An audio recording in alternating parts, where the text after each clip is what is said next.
Hello and welcome to SEGA Swingin Report Show number 42. With me today to discuss life, the universe, everything Sega is George. Hello, everybody. And a special guest. Why don't you break the news as to who you are? I'm Alex. I'm Knuckles87. I'm the other guy on Sega that's who sometimes writes things.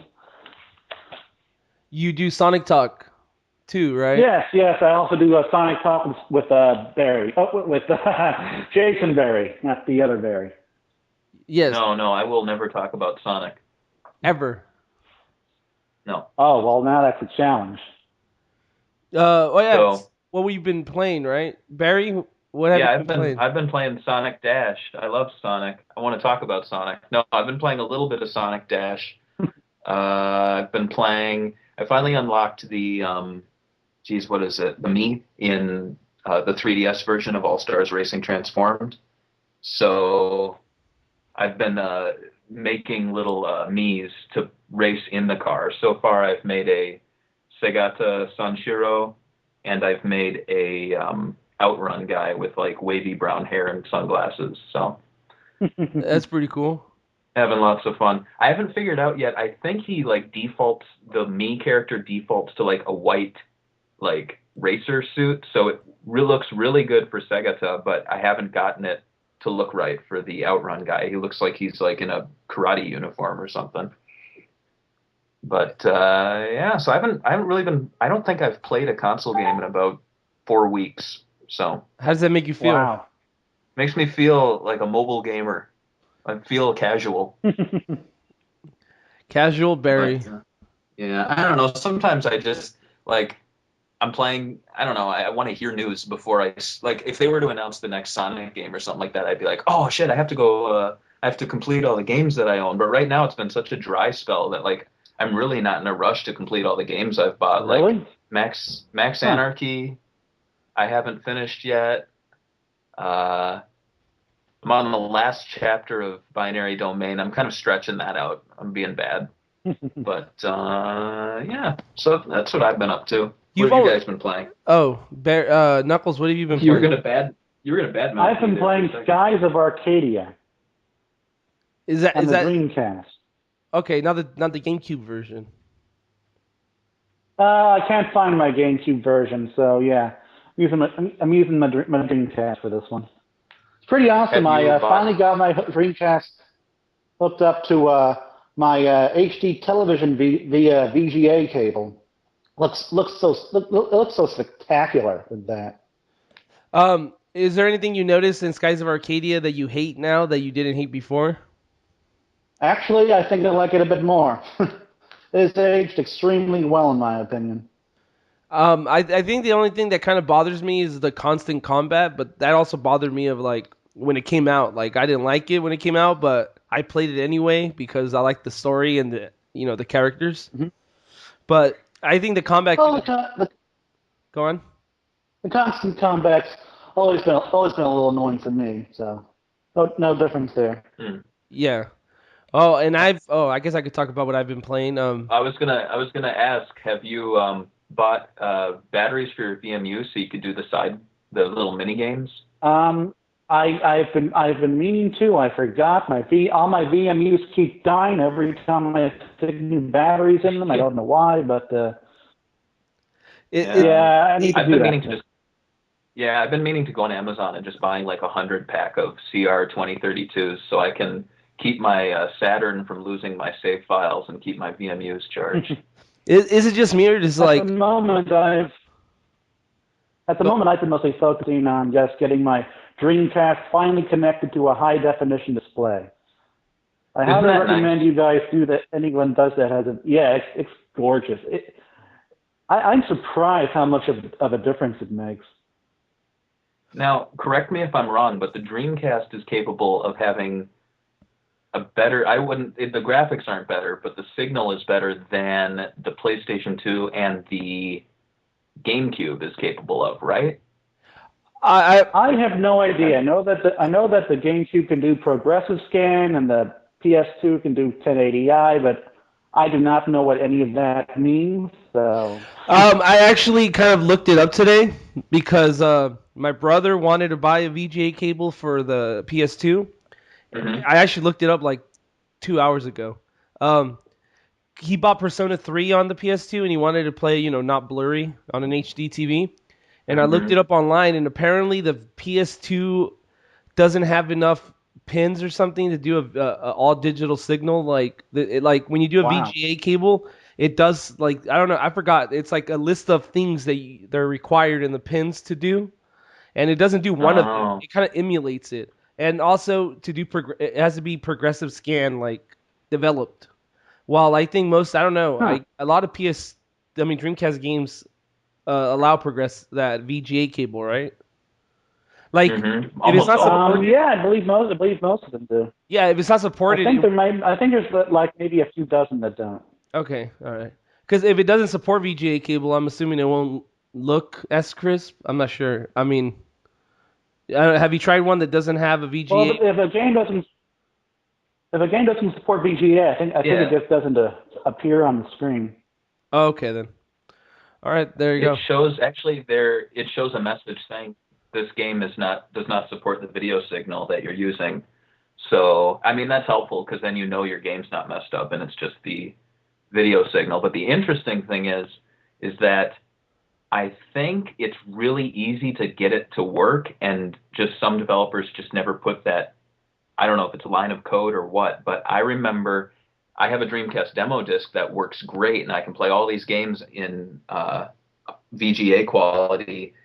I think Trick Style, for example, I played it in VGA quality on the demo disc. I bought the game and I put it in my Dreamcast, and it said it doesn't support VGA. Yet the demo itself used it. So it's like the developers just didn't give a fuck, or maybe they just didn't know. But I feel like a lot of the later Dreamcast games are VGA compatible, but the early ones, like maybe it just wasn't something they thought about. I don't know, but I'm wondering if there are like people out there who have hacked it so that you can either bypass that or add whatever is necessary to support VGA. It'd be sweet.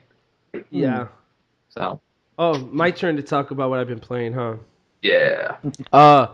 I've been playing Torchlight 2 because I bought it when it was on sale on Steam, and now I'm like teaming up with people and playing through it.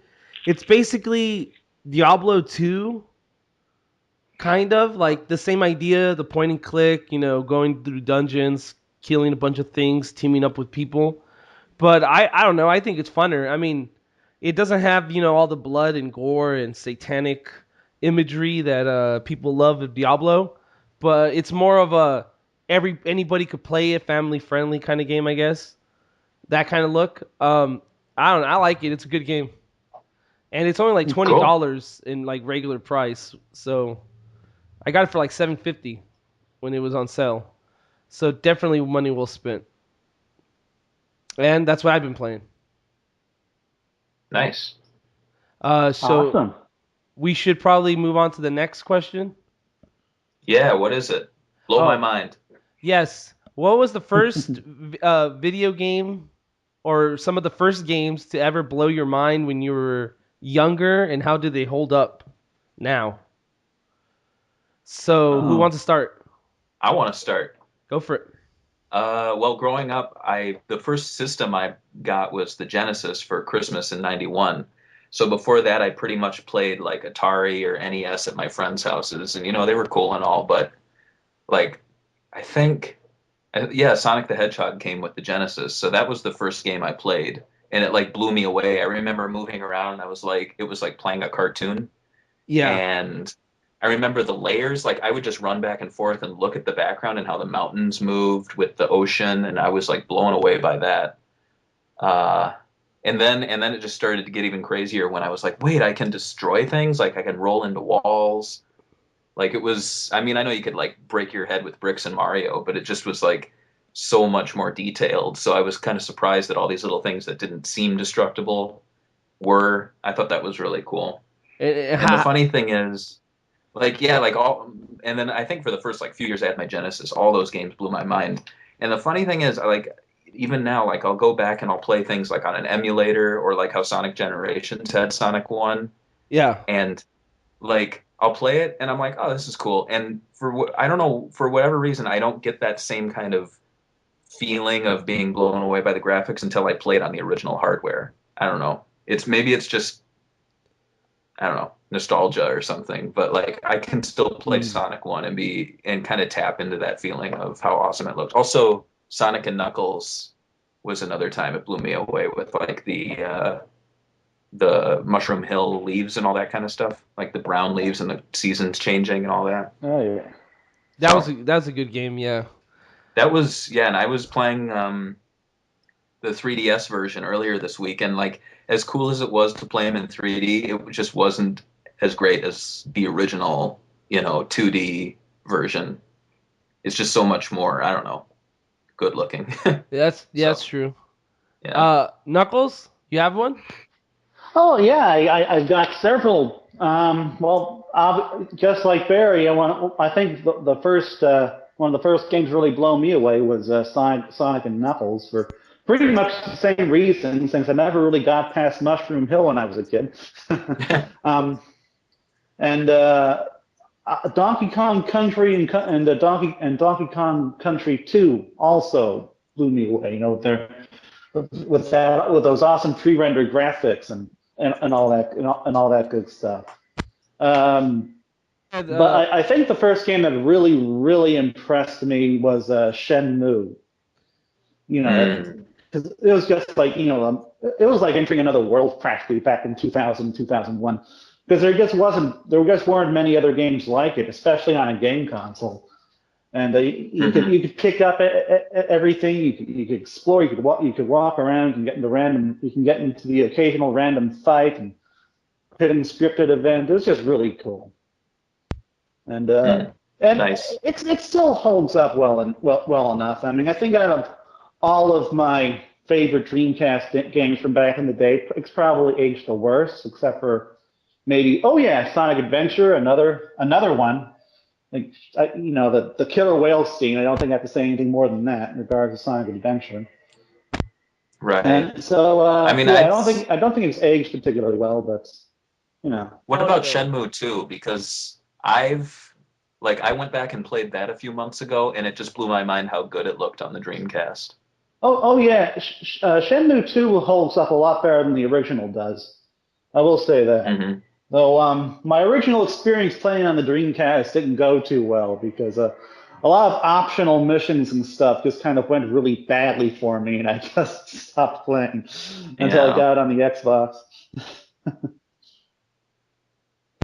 Oh man, how about you, George? Yeah. Probably Virtual-On in the arcades, because the idea that you could get it kind of reminded me of like animes. Like you get into the ship, you move these two joysticks, and it kind of felt like you were in a robot suit, I guess. And that was pretty awesome. Because that game came out really early when there wasn't that many 3D games. So true, yeah. It's like that blew my mind. And like, I'm trying to think of another game. I'd probably say like little things like blew my mind. Like the first time I played Samurai Showdown on I think it was I forgot that console. The one that failed. The 16. It was on a bunch of failed consoles. So you're probably thinking either the Jaguar or the 3DO. I'm thinking of the 3DO. They had this like zoom in feature because I used to play it on the Sega Genesis, and what is it called, the 3DO? Yeah, it had this feature where when you guys separated, the camera would pan in and pan out. That blew my mind. I don't know why. I was a kid, so I'm like, oh my fucking god, did you see that? And I wanted a 3D. Yeah, games just didn't do that back then. Yeah, I wanted that. I wanted a 3DO. I was gonna buy it off the person that was at his house. I wanted to buy it from him. That's funny. And then I didn't have enough money, obviously. But because that thing was like going for $600 back then, or I think it was more than that even. Yeah, it was a lot. I remember my dad; he was way into like buying technology well before it, was proven. So we had a Betamax player, and oh my God. We had a photo CD player, if anyone remembers those. I don't. What are they? I don't know. It's I think basically you would take your film to the like developer and you'd ask them for a photo CD disc and you'd come home and I don't know if computers could read them yet, but you would put them in the player and you would basically be able to watch slideshows on your TV. I've never heard of that. Neither have I. Yeah, and the it also doubled as a CD player. So that was kind of like, with PlayStation 2 pushing the DVD player, they would be like, well, it's a great CD player and it's a photo CD player. And you're like, wow, two in one. Yeah, so he get like a Sega CD too, or what? No, he bought the big thing we bought was a Philips CDI. Oh my god! And we still have it. It's hooked up in our basement back at home, and it surprisingly it works really well. And he really lucked out too because when he worked for a like a department store in the he had a discount thing, an employee discount at a department store, so he got every single demo disc when the console was dead. So wow. they had about 30 white label demo discs for store use only. Not demo discs, they were full games that they would leave out. And so he's got this huge library of CDI games. I don't even think we've scratched the surface of them, but yeah, CDI it's an interesting console. I don't hate it. I think it's I've heard nothing but horrible things. I mean, when it comes to like gaming, it's only got a handful of fun games. Like Seventh Guest is awesome, really fun point and click adventure. Ooh. There's a few fun puzzle games. What is it called? There's one called like Mystic Midway, where it's like a shooting game, and we have Mad Dog McCree is on it too, the video shooter where they're like, hey, put up your dukes, and you have to shoot them and stuff. So and he has ask this. Go on. He has the light gun too, and the light gun looks like an Old West revolver, which is pretty awesome. Do you have Zelda? Any of the Zelda games? I do not, and that's what I was getting to with the 3DO. I remember when we had it at the time, the CDI, I was like, God damn it, I want some good games, and I saw the 3DO, and I was like, that's what I want. And then it died, and I was like, I guess that's not what I wanted. And so I started doing research, and I was like, holy shit, there's Nintendo games on this, and by that point, I couldn't buy them anymore. And thank God I couldn't, because now looking back, I'm so glad I didn't say to my dad, Dad, we should get the Zelda games. I know they're only, what is it, like, yeah, new games back then were what, like 60 or 70, I don't know what, but. Really, even the CD games were that expensive? I think CDI games were expensive. I'm not sure. I mean, like I said, we got a lot of them for a really low price. I think I even have the Flowers of Robert Mapplethorpe or whatever that is. I think they were even more. I think they were even more expensive than cartridges because at the time CD lenses were pretty expensive to manufacture. Because I remember somebody posting like a Sega Saturn ad, and I think every game was like $80 retail, and that's ridiculous. Really? Yeah. I've always understood that it was the cartridges that were really expensive because. This is pre-PlayStation. PlayStation is probably, I think, the company that started lowering everything down, especially when they started going mass production with this PlayStation. I have to do some online research because this is interesting. Yeah, I think one of the most interesting console eras that people don't talk about much is when the big CD race, when it was like 3DO and CDI and Sega CD. And the Jaguar, the Nintendo, CD. PlayStation. Yeah, right. It's interesting, and I'm looking at CDI right now. The best-selling game was Hotel Mario. Well, yeah, it's a Mario game. Of course, it's going to be the best-selling. And yet, only 570,000 units were sold. Oh my God! It sucks that Panasonic couldn't do anything good with that. With that license. Philips, Magnavox. Oh, you said Panasonic. It was Philips with CDI. That's a 3DO. Damn it. Yeah, Philips. Well, that's the funny thing, too. The 3DO is actually, it looks like it's from an independent developer, and Panasonic, Sanyo, and Gold Star developed the concept. As a matter of fact, the 3DO was actually developed by the 3DO third-party company, and they then sold it to hardware manufacturers. Yeah, I could go on about this, but we should probably be moving on. Because I know a bit about these. come April 1st, we're gonna announce 3DO bits anyway, so we'll be having a lot more 3DO updates. Yeah. Awesome! I can finally do something with that goddamn thing. Actually, I want to have a CDI podcast now of CDI 3DO. That would be great. Anyway, let's move on to our first news story. Let's see. Ken Balough. Oh, yes. Ken Balough. Oh, my God. Why'd you leave? Leave SEGA, join Sony. Clearly you have thoughts. He was awesome. I hope his replacement is just as awesome, but Ken Balough was a great guy to have on podcasts, a great guy to meet in person. He was really good at just representing passion for the Sonic franchise. He was chilled out too. And he could take a joke, which is pretty rare. Yeah. Well, really, the entire Sega community can take a joke.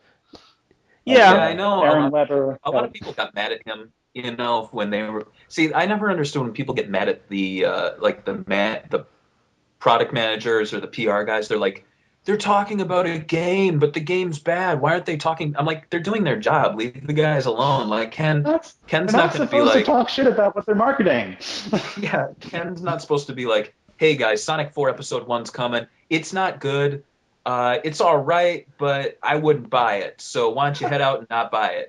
He's not going to say that. Go buy New Super Mario Brothers. Though I think I'm going to be the opposing opinion here. I mean, I could see them saying, I mean, he shouldn't go out and say, yeah, this is Sonic 4 Episode 1. Look how shitty the graphics are. Like, of course he can't. He shouldn't say that. But I think his job is to get the community feedback, even if it's negative, and show it to the higher ups at Sega and say, he did. I mean, look at Episode 2. Yes, that's true. And that's why I'm saying he is good at his job, because the Sonic franchise has gotten a lot better, and it was slow process, but it seems to be more open now. Like, definitely. Sonic Dash, Sonic Jump wouldn't have been developed 4 or 5 years ago. Because it wouldn't be, because you would need a SEGA Japan approval, and then they changed the voice actors finally. So, oh, thank God. And they're on Wreck-It Ralph. I mean, that promotion was pretty big. Yeah. And so he did a great job, and I guess he left on a high note with Sonic Generations and the Wreck-It Ralph tie-in and Yeah. And Episode 2, which was much better than Episode 1. Yes. Yeah, that's true. And now he's going to Sony, which is a pretty exciting time for that company, because they got PS Quad coming. So I'm hoping he's hopefully they don't stick him on like Little Big Planet community stuff. Hopefully they have another mascot or games like Sonic up their sleeves, like or maybe that orange robot thing made out of little bits. Neck. I think it's called Neck. Knack. Okay. Knack. Yeah, Knack. They could put them on that. Yeah.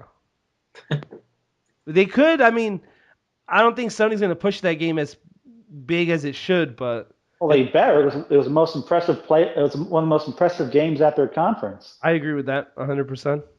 I just hope they don't stick them on Wonder Book. Oh God. I mean, I bet that would be a very hard game to market. Isn't it already out? I think it is, but I assume they're probably gonna make another one. Of course. Hopefully not. Hopefully it fails and they just stop. That's all I have to say about him leaving Sega. What do you guys have to say? Well, I already said something. So, Barry. I've had my say. I wish him the best. So we should move on to the next one. Yeah. Well, I guess I should say I'm interested to see who fills his position. I'm not sure if Aaron Weber is below or above him. He's above him. I believe he does the entire Sonic brand. So he's definitely above in the tank. So it's going to be interesting to see who they bring in, either someone internal or external. Do you want to see? Would you want to see somebody internal, or you want them to bring somebody else? I'd rather see someone internal. Oh, differing opinion. I don't know. I mean, the only people I'm aware of are community managers and Aaron. So I don't know if a community manager would move up, like if someone like Kelly would go into that position, or if they would get someone who's more of a product manager in that sense. I don't know. I'd just like to see someone who has a passion for the company get the position. So that's why I think someone internal, preferably not Kelly, because I like working with Kelly when it comes to community stuff. But somebody from Me. the company. Okay. Right. All right, let's move on to the next piece of news. Hardlight Studios had a little interview with us, and let's discuss an interview. Oh, the interview was pretty good. Yeah. They said that they had a Vita game, and they didn't describe this in our podcast, but I think there was a Radio Sega. Radio Sega. Oh. Sega Radio or Radio Sega? I think it's Radio Sega. Yeah, I'm 100% sure it is. It's just I'm tired. Sorry. They asked them about, I forgot what the question was specifically, but they talked about that they were doing another game that didn't fit Sega's relaunch or rebranding or whatever they're doing now. Mm-hmm. Yeah. And it was canceled, and apparently it was kind of dark and gritty, and I'm assuming that was the Vita title. Right. Yeah, as I recall, they were working on some kind of Vita point and click adventure or something like that. I was really looking forward to it when it got canceled. And they said in our interview that it might come back as an iOS or Android game. It could, yeah. Yeah, or maybe a Vita game, guys. I think their team is too small because they even said in the interview that they were stretched pretty thin when they were doing Dash. Yeah, that's true. So, and they also talked about other zones that they would want to add. They said it's going to be all internal levels. I mean, stuff already made. So don't be expecting new zones that never existed before in Dash. Which I don't need new zones. I'll go for let's see, what hasn't been realized in 3D yet? Hydro City. I could go for Hydro City. Looking at the way the game's laid out, I don't know if the blue sky or the water's ever going to change. So I don't know if they're locked into daytime kind of happy stages, because the way the game works, you're running and then you hit a spring that brings you to the next area. So I don't know if it'd be kind of cool if you hit the spring and you went up in the air and then it shifted to night and you went to Casino Night Zone or something like that. Or Stardust Speedway. Yeah, but I'm also wondering if they're constricting or they're limiting themselves to things that have already been in 3D. So we'll see Rooftop Run or Apatos or something like that. I'd go for some unleashed levels too. Yeah, that'd be nice. They probably are just limiting themselves to 3D stuff, but Hydro City was in Generations, wasn't it?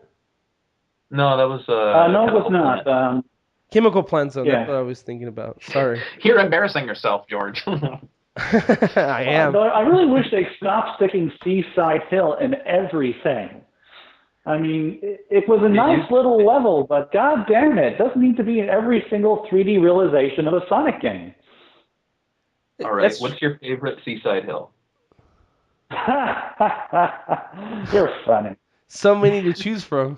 Anyway, I actually think that's a good idea, not making your own levels, because to be honest, it's just a little $2 handheld game. Yeah, they're not going to have the money to make anything nice. Yeah, the reason they're doing these easy to port levels, they already have assets made, is because they're on a budget. They're just going in there, putting it together, and putting it out there. Did they say that they were using pre-made assets? No, but I'm assuming that's why they're using what they used. Oh yeah, I think that's Sumo. Well, I don't think that Sumo Digital's ever actually said that, but I've heard it implied that that they may have done as well for their first All Stars racing game. Mm-hmm. So it makes sense, but so what's your best score? Mine? Yeah, have you played it yet? I can't play it. It's not on Android yet. Oh. I've been shut down. I have played it. I don't remember what my best score is. It's very low. What's your score, Barry? I hit 150,000 with no restarts. Why don't you why don't you start freaking submitting and try to beat the Sega Nerd guys? Oh, I'm gonna submit that and kick their asses, so I don't care.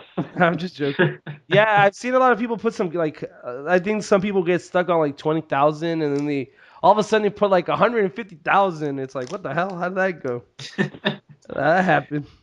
Yeah, we gotta show them. But I'm excited. I'll play it when it comes out on Android.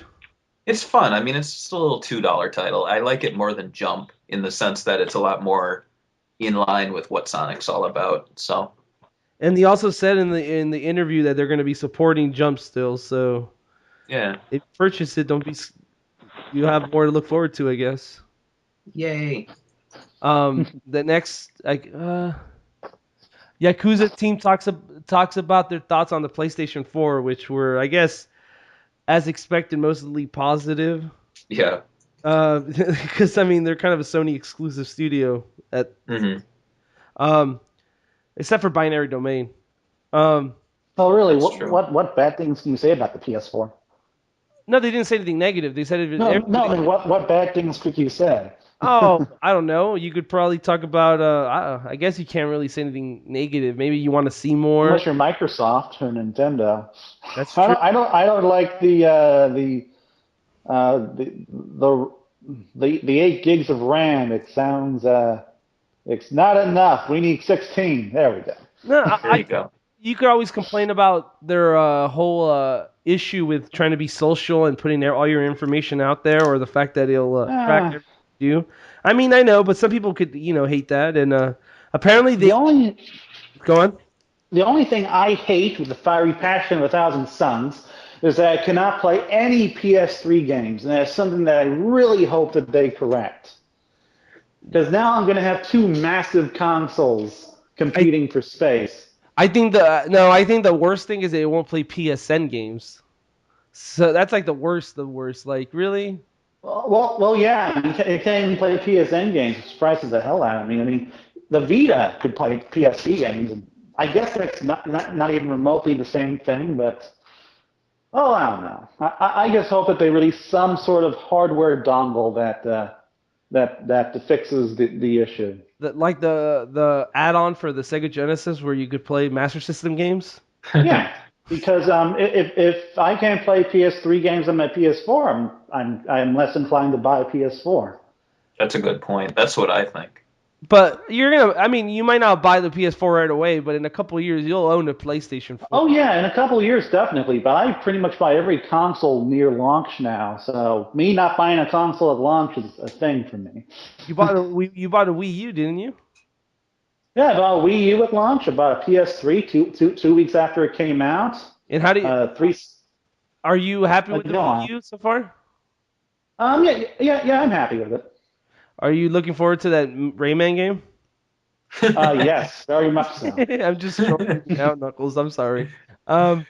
Hey, since we're talking about next-gen consoles, what do you guys think about the Durango and the supposed leaked information? What was the information? I didn't read it. It's a few things was always on, always connected to the internet. It's kind of something. The whole always on the internet. And this whole all this online features these consoles have. They're all nice and in theory. Yeah. But who has fast enough internet that they could put up a stream of what they're playing, have multiplayer games going on with voice chat and video chat, and have people control their games for them via the internet? Not that many people have that fast internet. That's true. My internet connection struggles when I have two or three items, two or three hardware, two or three things connected at once. So, and now that more families have Wi-Fi with mobile devices, tablets, and Netflix and YouTube, it just seemed like it's going to work as well as it looks like on the presentations. Yeah. I don't know. Really, in regards to the Durango, so long as you do not need the internet connection to play games, then I'm fine. I mean, if I need the internet connection to play games, I will not be able to play it. At least not not very well. I mean, At my parents' house where I go for half of my weekend. So yeah, for me, I mean, I always have my Xbox connected, and I feel weird playing offline, so that doesn't really bother me. I can see how it bothers other people. The one interesting thing was they were saying that, at least in this supposed leak, that the disk drive doesn't read the games; it just loads them onto your that hard sounds drive. really cool. And Of course, it I means you'll heard need a massive hard drive. a lot of people were bitching about it, but I don't exactly understand what there is to bitch about. I Nothing. mean, well, I mean, I guess they were saying, well, this means that used games are dead. But No, they never said that. my question Sorry. is that if you put the disc in and it loads it on there, maybe it's that just like now when you load your stuff on, you need to have the disc in. So it's like half is the game on the hard drive, the other half is the disc, which unlocks the game. So as soon as you sell that game, you still have that data on your hard drive, but you can't access it because you don't have the game. Oh, yeah. So I mean, that's it's how it pretty is much now. exactly what it is now. So the only thing people are speculating is that you would load the game on there, you'd put the disc in, you'd play it, and if you sold the game, the next person who gets it puts it in that says, "Oh, this game's already been loaded on someone else's thing." You need to pay like a $10 used game fee, and that's what people are speculating. It's never been said. And I mean, the funny thing is, Sony hasn't really said yes or no to that either. So I'm wondering Well, if they said no, and then they took it back. exactly, they would give the developers like it's up to the developers. yeah, Which yeah. is worrisome.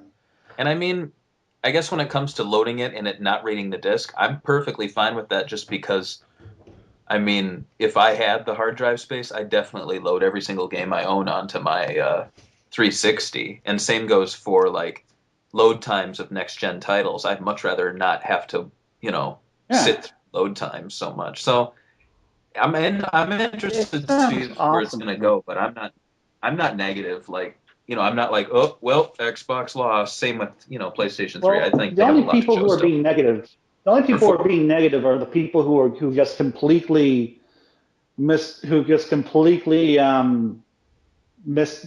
what was being said. It just flew completely over their head, and they're just waiting for the hammer to come down on their used games, which, as near as I can tell, is not happening. Yeah, yeah. I don't know. I think anything could happen this generation. I mean, I think Sony showed last generation that you could pretty much turn the tides in the end. Like Sony had a crappy launch last generation. Look at them now; they're like outselling a lot of the Wii. At least is it still outselling the Wii? Yeah, it's still excellent the Wii. Yeah. So I mean, they could have a good announcement right now, and then at E3 announced that the PlayStation 4 is going to be $800. $700, Yeah, which I will not be paying. that's what I'm saying. They could announce it being $1,000 and just Oh, ruin they're all not going to do momentum. that. Just kill all momentum they had. Hmm. Well, yeah, that's true. They could, but I wouldn't expect them to be that stupid. I really think that maximum price 400, maybe 450 for the for. Well, I guess Uh, we'll see at E3. But I was going to ask one more question. Since Yeah. this is about the Yakuza team, and we already know they don't really make that many 360 games, do you think that other Japanese developers are already jumping on the PlayStation 4, which is sort of what they showed at their conference with Capcom and Square Enix already announcing or teasing another title, which could be on Durango, but you never know. You Hmm. think? I'd say sure, but maybe not much more so than they've jumped on the PS3. Yeah, okay, because my only question is because before 360 had like a big connection with Japan. That's why I bought the 360 because it had what's that game called now? I keep on forgetting. Dead Lost Odyssey. Rising. No, it had Dead Rising. Oh, okay. Mm. And then they had those Mistwalker games.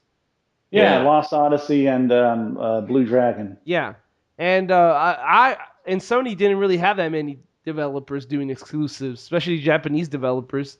There was even rumors that Final Fantasy was being multi-platform. So and that happened, even that though they did still got the happen. better Yeah. version. Even though the Final Fantasy 13 sucked, but That's it. Well, so you think that it's gonna continue on to this generation, or you think it's like Microsoft has to go and start throwing down money for publishers that Microsoft has no footing in Japan, and they're probably never going to have a footing. And so, games being made primarily for a Japanese audience, the obscure stuff like I think there's Atelier and Ni no Kuni. Yeah. Those kinds of games are going to continue to be PS3 exclusives, maybe Wii U exclusives, but definitely PS3, PS4 exclusives. They're not going to appear on the 360. But I think games that are being made with a more worldwide audience in mind will always be multi-platform. Okay, okay, what matters to you more? Support from Western developers or support from Japanese developers when you purchase a console? Irrelevant, really. Okay. Then. Yeah. So it depends on the game and the quality of the titles. Yeah, I mean, I love my Japanese games. I think I probably prefer Japanese games at this point, but it's mostly because Western games have just completely taken over the market. Yeah. Okay. That was my only questions I had for nothing. I was gonna try to pin him in the corner and then punch him out with my with my attacks, but okay. The last news section. SEGA Japan is teasing an unannounced PlayStation 3 and Vita title. What do you want it to be? What will it most likely be? Because Shenmue 3. What is it? That's what you want it to be, obviously. Yeah, right. What do you think it's going to be? Skies of Arcadia 2. What do you think it's going to be, really? Most likely. An RPG. Yeah, it had. Looking at the grass and everything, I'd expected to be something kind of realistic. So probably some sort of Final Fantasy 13-esque RPG. Definitely not Shining Force unless they're going to a completely different direction now. Yeah, I mean it's interesting. I hope it's like an internally developed game that's on a large scale, but I don't know. I have a feeling it might just be like a little throwaway title that we. I hope it's going to be an epic title, and I hope that it'll come west. I think it looks like an. Go on.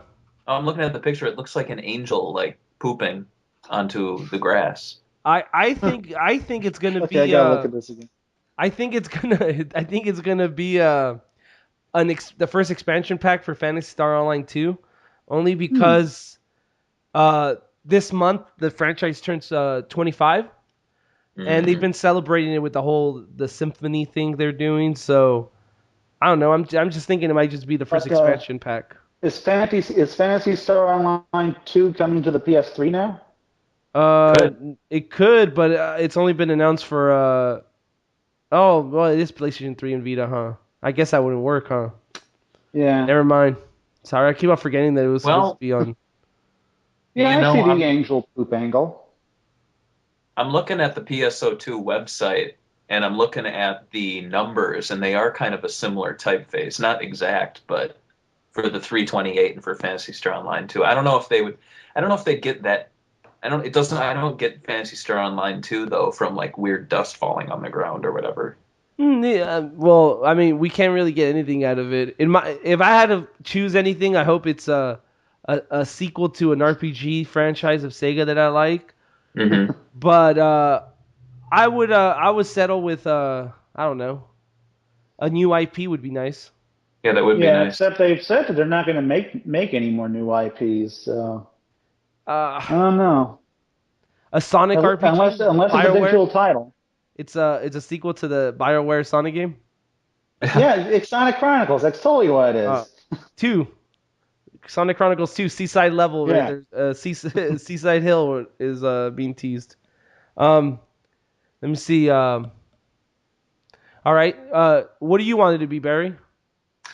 I want it to be a game that comes west and a new IP. Yeah. So no Yakuza 6, which I think would be a little overkill at this franchise. Yakuza 5.5. I do kind of take a break from that. They need to. He needs to just make a new franchise already. We get it. I He get made it. Binary Domain. Huh? He made Binary Domain. That was a new franchise. Yeah, that's true. But I mean, they're not gonna make a sequel to that. I'm pretty sure. Yeah. I would like him to see a new, like, I don't know, something to do with like futuristic. I like the future, so a sci-fi game would be pretty awesome. Like Binary Domain, Mm-hmm. but more Blade Runner type. Well, this definitely looks like more of a fantasy title. It's true, but I'm saying if Yakuza team made a game Ah. for the next generation. All right, we could finally talk about what you wanted to talk about with Twitter questions. Yeah. Yay! Will the 3, that's what his name on Twitter is. Will it tree? Why did the Restar franchise not take off? Question mark. Explain Well, yourself. it came out when the Genesis was dying. It came out February 1995, and so in Japan the Genesis was already replaced, and in America the Genesis was only about 3 or 4 months from being replaced, and so all the attention was on the next generation and 3D titles, and there was just no hype for Genesis games at that point. Mm-hmm. Do you also It's kind of weird because the Sonic team is primarily they're known for Sonic, obviously, but Yeah. as their name of the team states. But they usually make new IPs every once in a while, and it's very rare for them to get a following as big as Sonic, obviously. That's true. They have Burning Yeah. Rangers, Nights into Billy the Dream. Hatcher. Knight's got a sequel. Yeah, eventually. Wasn't very Eventually, good. because, let's just forget that existed. So, Yeah, That right. missed the point of the series. So I don't know. Do you think that It's even if it came out in the prime of the Genesis life cycle, it was still doomed to be underrated and underappreciated? No, because it was a really awesome game that did some really awesome things with the Genesis. So I think if it had come out in '93, hell, '94, it probably would have done a lot better.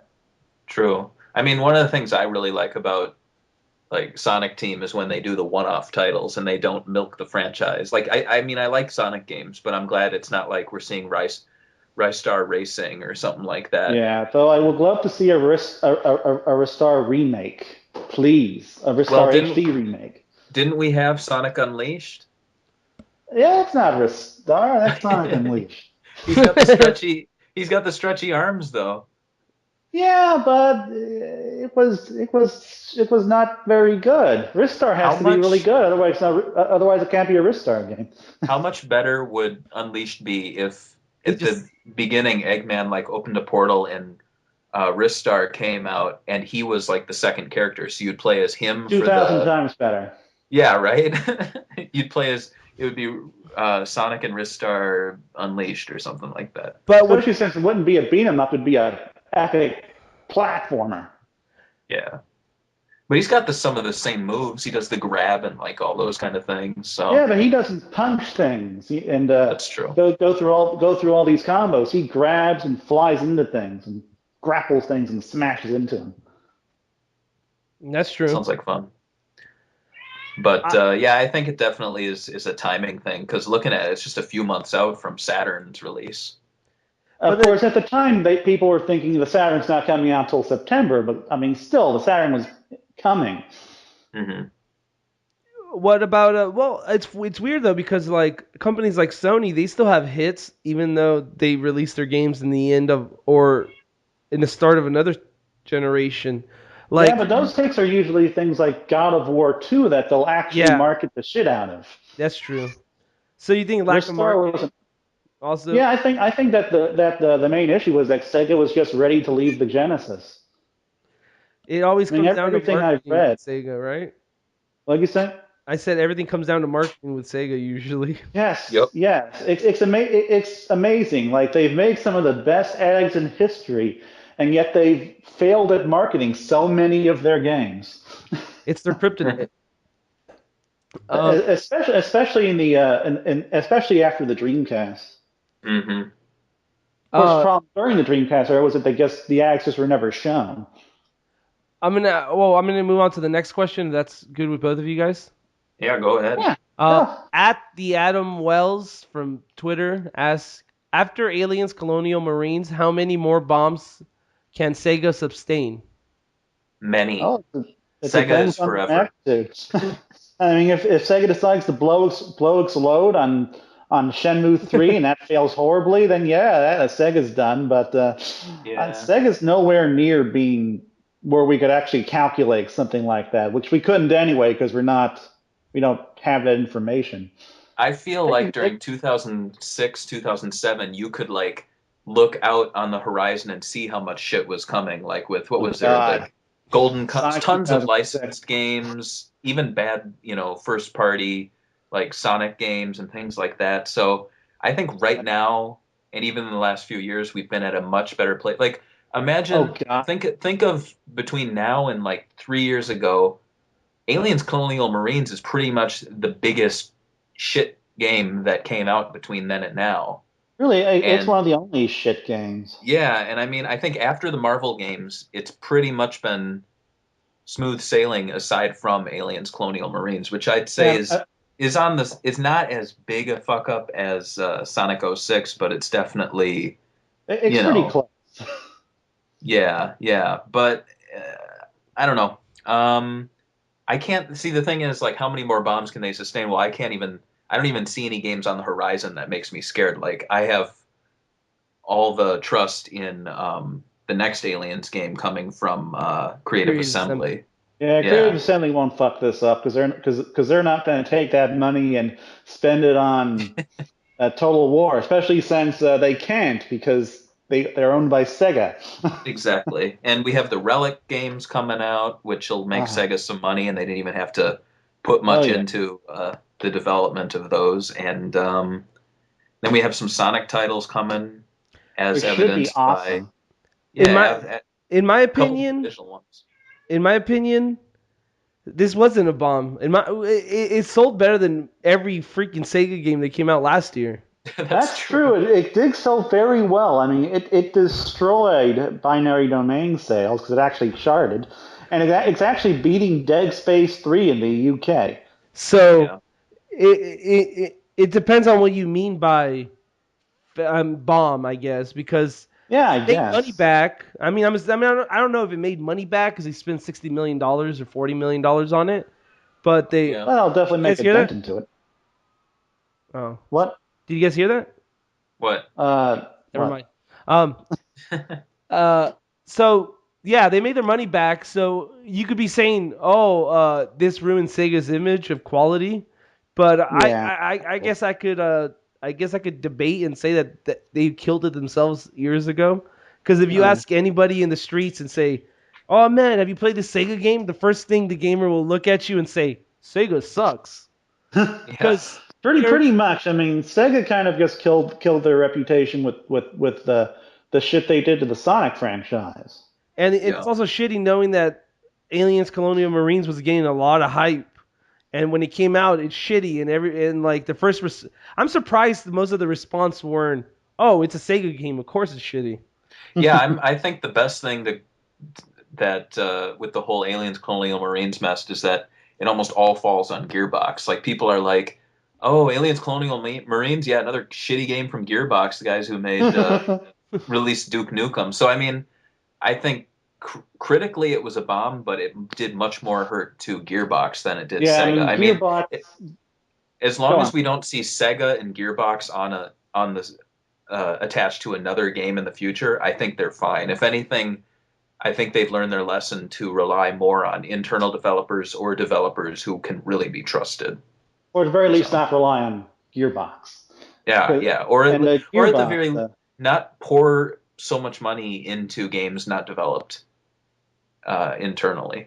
Unless it's like something with like Sumo, like with Sonic All-Stars Racing Transformed or something.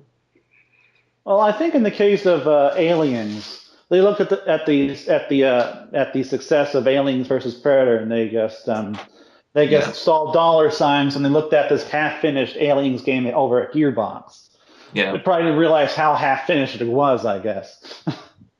That's true. But I think Gearbox, whereas Sega, maybe people will say that they suck now, but a bit more. But I think this pretty much just destroyed Gearbox's reputation. Yeah. I think that their reputation as a reputable developer is pretty much just done now. I mean, I'm sure people still buy Borderlands 3 or whatever, but whenever you talk about Gearbox, people are going to talk about Aliens and Duke Nukem now.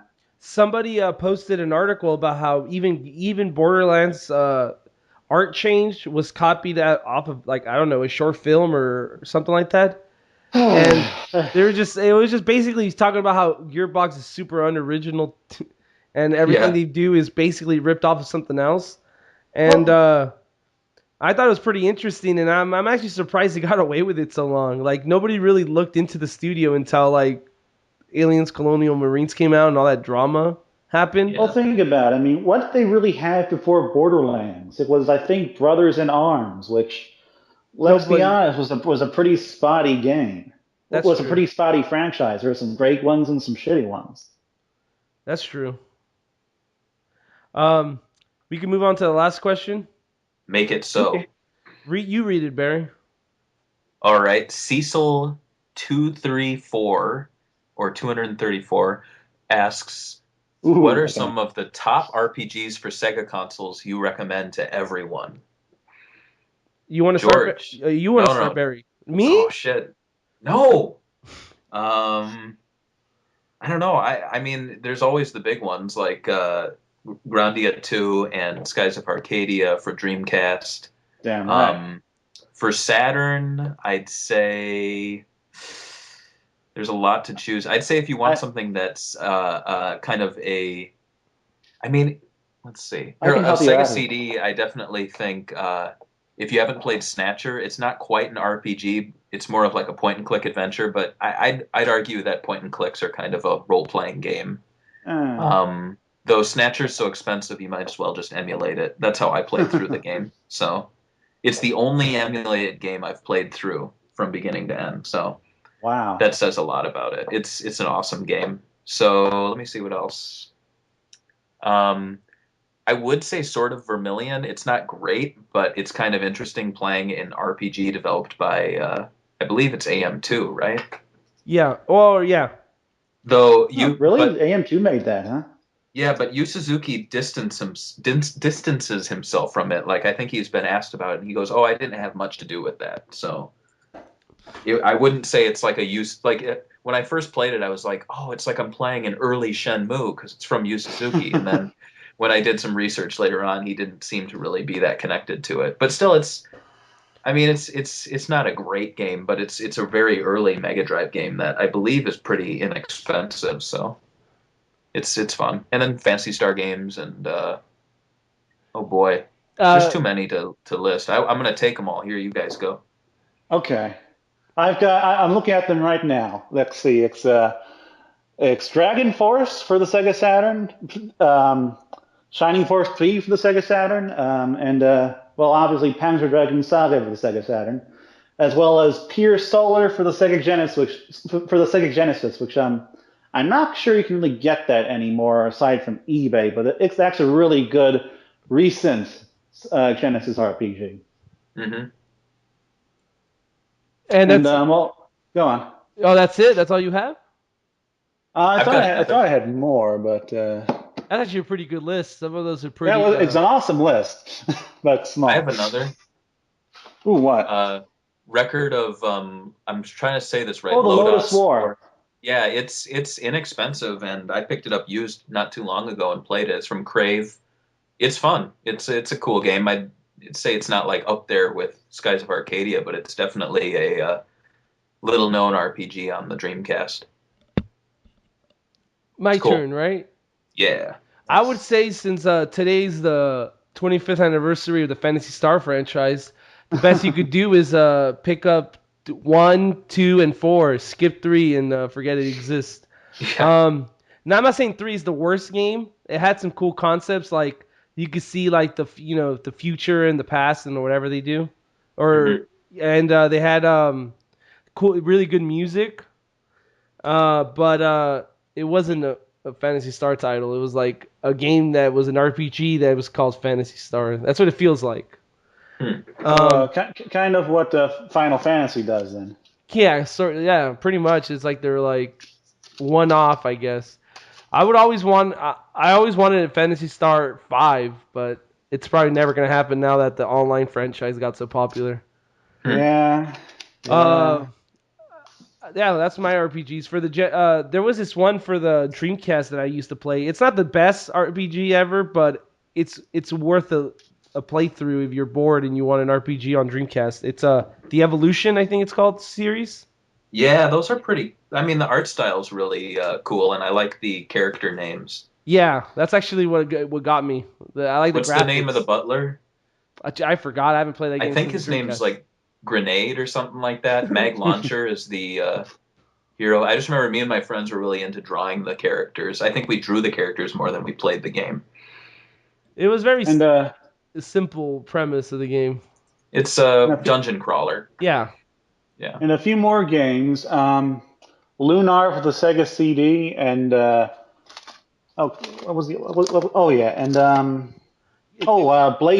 Guardian Heroes for the Sega Saturn. Yeah, which I know that's a beat 'em up. It has lots of RPG elements. Wasn't Grandia 1 on the Saturn, or was that PlayStation exclusive? It was on the Saturn and the PlayStation in Japan. The Saturn version was a lot better, but that never made over to America, unfortunately. Nobody patched the English. Not as far as I know. Come on, Sega community, get on that. Well, they're still working on Sega Gaga, another great Sega RPG that they didn't import. They've been working on that patch for like a million years. Yeah, they have. Yeah, I guess hope they're still working on it. At this point, I just downloaded a complete save file and did as much as I could with that. I think a save file exists that has you right before the final boss, where you do the shooter stage with all the Sega consoles. Remember that? Yeah, I've seen videos. Yeah, and you're like shooting at the Dreamcast and the Genesis. Yeah. So, and I think I've played like a good hour of it using a walkthrough. It's interesting. It's pretty cool. I wish I could understand Japanese. And really, while our list may be small, these are some spectacular RPGs, and you really need to try them out, especially Skies of Arcadia and Grandia 2. You just can't go wrong with those games. Yeah, so you better, what is his name? Cecil234 better be listening, or we just wasted a bunch of time. Yeah. I bet he's already played these games. Yeah, I'll be like, but I want to know the real games. There's some secret games that nobody talks about, and I know. Out of all the Saturn games I mentioned, I think Dragon Force is the cheapest, and really that's also a spectacular strategy RPG. Mm-hmm. So there we go. That's the last Twitter question for the day. Nice. That means we're done with the podcast. We could go to sleep, rest or up, go eat. or go eat. And so goodbye. Bye. And next time, bye. You don't know what's happening next. No, I was gonna make a joke about us doing an Engage podcast because Engage that thing, yeah. No, I'd rather not do one on that. Can we do? Obviously, it was gonna be a bad joke. Oh, I was gonna say we could do one on the Tiger. What's that thing called? The Oh God, really? The TigerGame.com? That thing's worse than the Engage. We could do a live streaming of us playing Resident Evil 2 on it. Or Fighters Mega Mix. Or Mega Mix. Sonic Jam. Those are both horrible games too. How would you even? I don't even want to get into this. All right, goodbye, guys. Bye. See ya.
We're recording, so you can start whenever you want. All right, let me look here. So first off, what's up with the Sega stuff? Because I don't want to sound like I don't know what I'm talking about. The what? The Sega Sanshiro. It was for a video thing, right? I'll give you the article. I actually don't even know either. I wasn't going to put it on there, but people were asking us to talk about it, and I put it into the title of the podcast. And I'm really thinking about just not putting it in there because he was just at the event. There's not nothing really to talk about. The event was like a music thing. Yeah. So I don't know if you guys want to skip that and then call the podcast something else. I'm up for that. Yeah, let's skip that because we can leave it there and just say, yeah, you dressed up. That's cool. Well, I mean, we're gonna say he's 60 years old and he's looking pretty damn good. I mean, I'm jealous. I know, right? Yeah. Well, Japanese people don't age. That's true. They're neither do action stars. That's true. Yeah, it's true. Rambo doesn't Jackie age. Chan. So you guys okay, he ages, but are you guys all up for taking it out then, right? Yeah. What? Yeah. Let's take that out. Yeah. I have no idea what you've been talking about in regards to this thing. All right then. We can start then. All right.